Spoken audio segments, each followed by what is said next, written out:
Hello students, welcome to Asian International School online tutorial class. This is your first maths class and today we are going to start the chapter polynomials. This is the second chapter of your book. We are starting with this chapter because this is one of the chapter which are common with class 9. So at the beginning of this chapter we see what are zeros of polynomial. We have already learned this. Zeros of polynomial are called those values for which the polynomial value gets 0.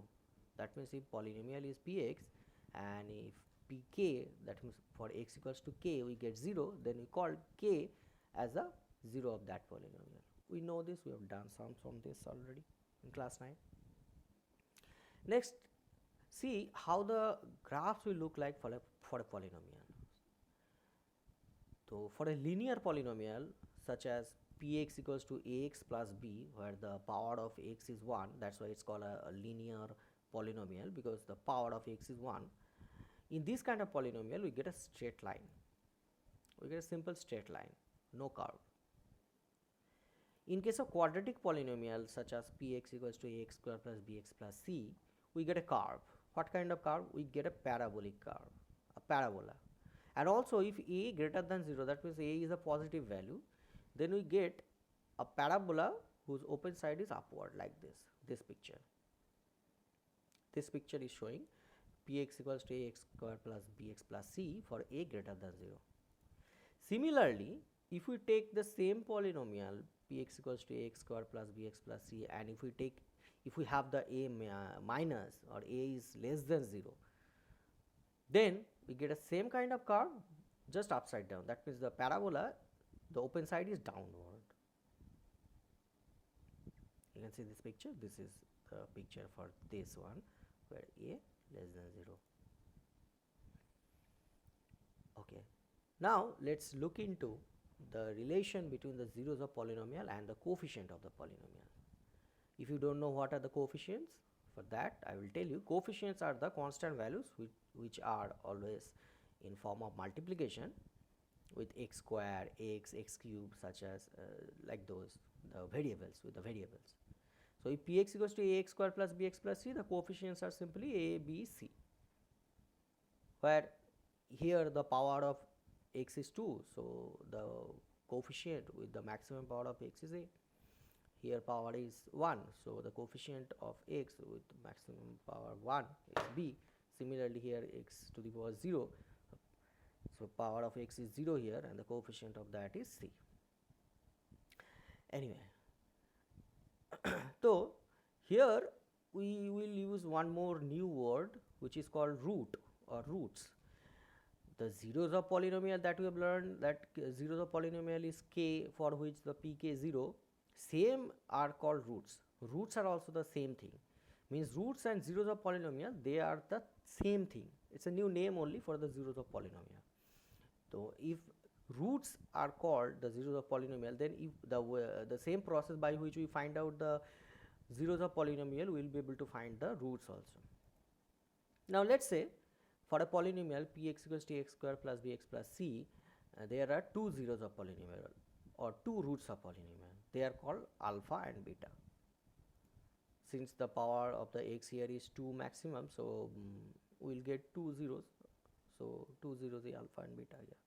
So if they are alpha and beta, then sum of them, that means the addition of the two roots alpha plus beta, will be minus b by a. What is b? B is the coefficient of x, and what is a? Coefficient of x square. This is the formula, that the relationship between alpha and beta in addition in terms of the roots, in terms of the coefficients a, b, c. Similarly, the product between them, that means alpha into beta, this one alpha into beta, it will be c by a. C is the constant term, c here, c, this is the c, and a, c by a.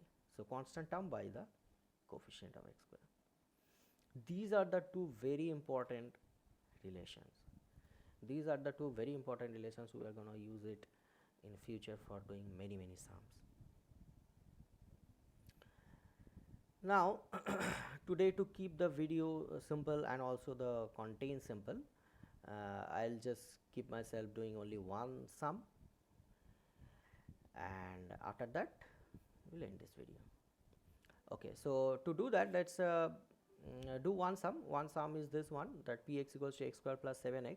This is a polynomial given. Now what we have to do, find the zeros of the quadratic polynomial and verify the relationship between the zeros and the coefficient of polynomial.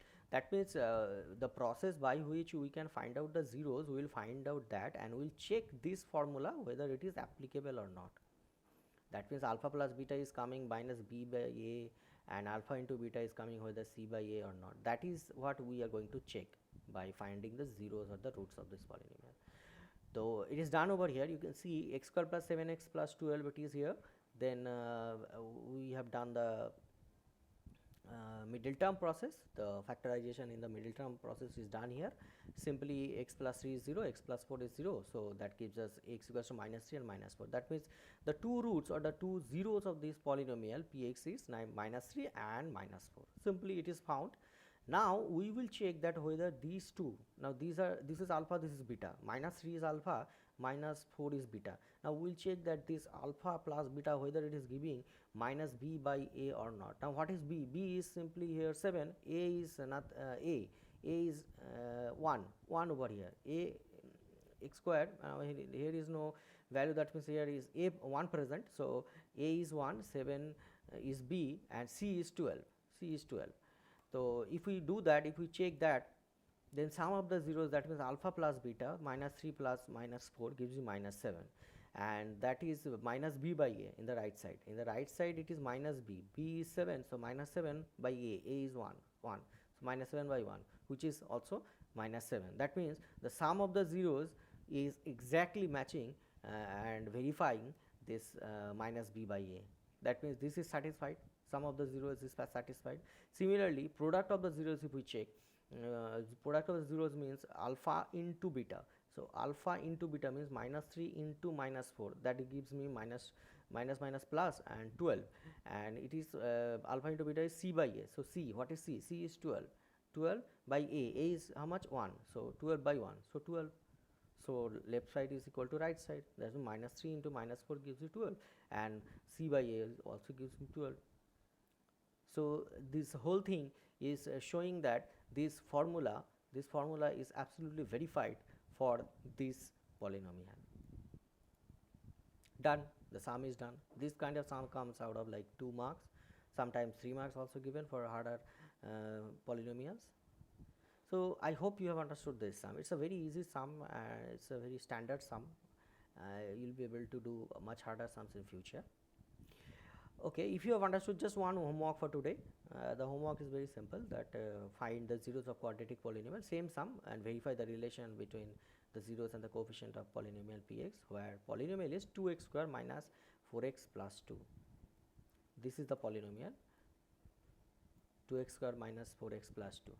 Please do this sum if you have understood this one. The same process, first you have to do the zeros of polynomial, you have to find out the zeros of polynomial. How to find? Same process, factorization, middle term you will do, and the factorization, after that you will see the zeros of polynomial, the roots coming, then you add the roots, sum of the zeros or sum of the roots you do, alpha plus beta, and then you check whether it is coming minus b by a or not, and also multiply them, product of them, is coming c by a or not.